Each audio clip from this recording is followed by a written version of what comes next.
Welcome to ScaleUp Radio Shorts, the podcast brought to you by Smart90, the proven 90-day execution system for scaling businesses. I'm Kevin Brent. And I'm Granger Forson. In this episode, we're diving into some key insights distilled from our recent ScaleUp Radio interviews. Exactly, Granger.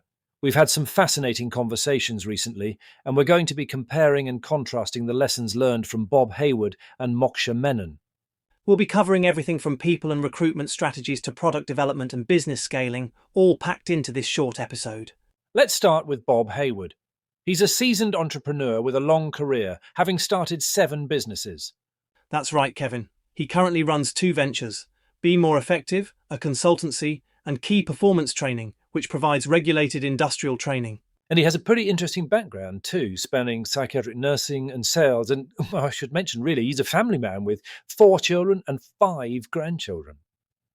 Now let's turn our attention to Moksha Menon. She's the founder of &I Technology, an early-stage tech startup focused on developing an AI-based application for mental wellness. That's quite a different field from Bob's industrial training focus.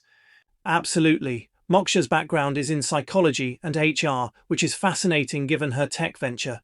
She describes herself as naturally introverted, but has learned the necessity of reaching out and seeking help as an entrepreneur, which is a key insight for any startup founder. Diving into the lessons learned, let's start with people and recruitment. Bob Hayward had some really insightful perspectives on this. He highlighted something called the liking bias in recruitment. The liking bias, what's that? It's the tendency for hiring managers to quickly decide if they like a candidate, often based on superficial factors, and then let that feeling override a more objective assessment of their actual ability to do the job. Bob pointed out that this can be a major pitfall. So you end up hiring people you like, but who aren't necessarily the best fit for the role. Exactly, and the stats back it up. Bob mentioned that about 25% of new hires leave within the first 6 months, and that's often because of a poor initial hiring decision. Ouch, that's a costly mistake. What advice did Bob have to combat this bias? He suggested rewriting job descriptions to really focus on the goals, KPIs, and even the personality profile needed for the role. This gives you a more objective framework for evaluating candidates. He also recommended giving CVs more time for consideration and separating the hiring manager from the initial screening stages. That makes sense. Less chance for that initial like or dislike to cloud your judgment. Precisely. Bob also talked about using scientific profiling tools like Berkman or DISC to assess candidates and get a more objective view of their strengths and weaknesses. Interesting. Now, what about Moksha's perspective on people and recruitment? While she didn't delve as deeply into hiring practices as Bob, she really emphasized the importance of finding the right people for her team. Makes sense, especially for an early-stage startup where every team member has a huge impact. Exactly. She relies heavily on her co-founder's technical expertise, and she's recently added a 3rd team member who's focused on community building. Community building. That's a smart move for a startup. Absolutely. It's all about building a network of support and advocacy. Moksha also stressed the broader importance of having a strong support system, including mentors, within the whole startup ecosystem. Let's talk about product development and market validation, Granger. Moksha's journey there is a great example of the iterative process for a tech product. Definitely. What was her initial plan? She initially envisioned a hardware product, a smartwatch or ring, but ran into funding issues. That forced her team to pivot to a software application MVP. That's a tough decision to make, but often necessary in the startup world. How did the market react? She faced a real challenge with market perception. Potential clients were skeptical about using a chatbot for mental wellness before ChatGPT came along. Timing is everything. Exactly. She calls the release of ChatGPT a blessing in disguise because it legitimized the whole concept and opened doors for conversations. So how did she refine the product after that? Through beta trials, they discovered low user engagement because the initial product was, in her words, quite boring, and that led them to adding gamification inspired by an old Japanese game like Tamagotchi to create a sense of responsibility and keep their users engaged. That's clever, making it more interactive. Absolutely. She also strongly advocates for continuous customer and end user involvement throughout the development. And she believes that building a product without that feedback is a complete waste of time and money. On the other hand, Bob's business models are more established. What did he have to say about product development and market validation? Bob touches on a slightly different angle, understanding the customer's perception of value. How so? He uses the analogy of same meat, different gravy to explain it. The core offering might be similar to competitors, but the value is often in how the service is presented or framed. That's the gravy. I like that analogy. It really hits the nail on the head. His recurring theme is the importance of over-delivering rather than just meeting expectations. That's how you secure repeat business and referrals. Moksha's journey into business strategy and funding is fascinating. It really highlights the realities of bootstrapping an early-stage tech startup. Absolutely. What really stood out for you? Well, she and her co-founder were very lean with resources, coding themselves, and initially relying on grants and competition winnings from their university.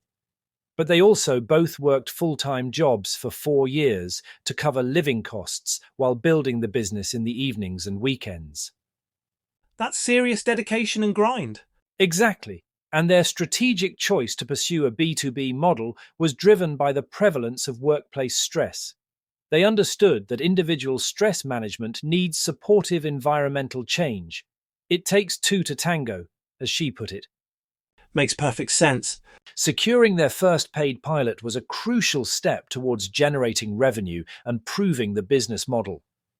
It's a great example of validating your concept before potentially seeking external funding.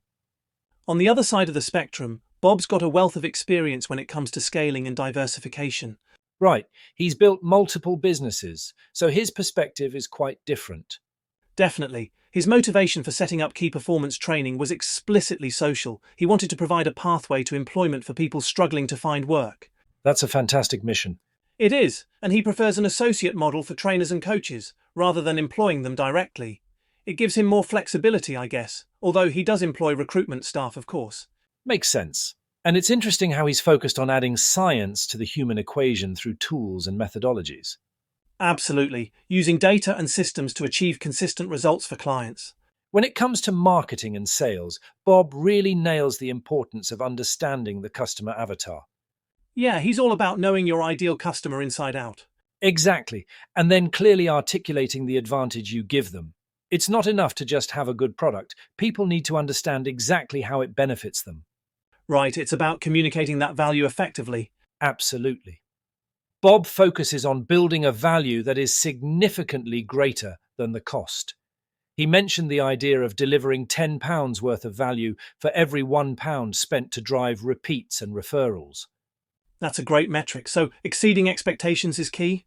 Absolutely. He highlights that merely delivering what is expected generates no loyalty or referrals. You need to go above and beyond. Moksha, on the other hand, as a startup founder in a potentially saturated market, is really focused on building awareness and a community around her product. That makes sense.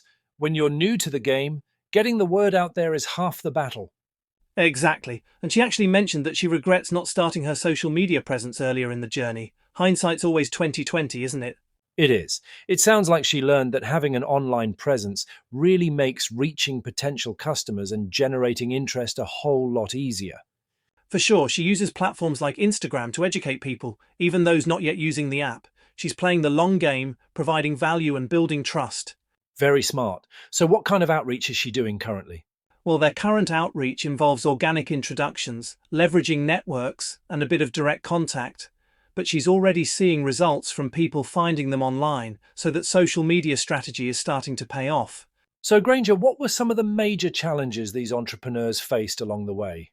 Well, for Bob, a big one was overcoming hiring biases, that liking bias we touched on earlier, and then, of course, making sure his managers could effectively handle different personality types within the team. Managing people is never easy, is it? Absolutely not. And Moksha?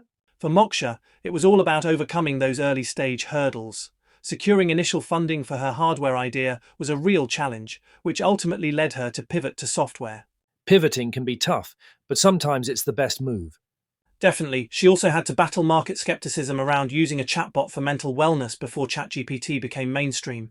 Getting people to believe in your vision when it's still a bit out there is always a challenge. I bet. And as a B2B company, Moksha's constantly working to demonstrate tangible ROI to HR departments, things like reduced presenteeism. Getting the data to prove your worth takes time and consistent usage. Let's talk about their personalities for a moment, Granger. Bob's humour really shone through, didn't it? And his willingness to share his past mistakes was refreshing. Absolutely, Kevin. He came across as very grounded and experienced, and he didn't shy away from admitting where he'd gone wrong in the past. That kind of self-awareness is invaluable. And Moksha? Moksha just exudes determination and passion for her mission. Her ambition to be the first unicorn out of Glasgow is incredibly inspiring. It really is, and she also has a really touching personal connection to the whole idea of support, which is evident in the name of her app, Moai. So, to wrap things up, we've covered some fantastic insights from Bob and Moksha. It's clear that whether you're a seasoned entrepreneur or just starting out, understanding people, whether it's your team, your customers, or yourself, is absolutely critical for success. Couldn't agree more, Kevin. And if you've enjoyed this little taste of ScaleUp Radio, make sure to check out the full interviews with Bob Hayward and Moksha Menon. You can find ScaleUp Radio wherever you get your podcasts. And of course, if you're looking for a proven system to help you scale your business in just 90 days, visit smart90.co.uk. That's Smart90, that's SMART90.co.uk. Thanks for tuning in to Scale Up Radio Shorts, brought to you by Smart90. We'll see you next time.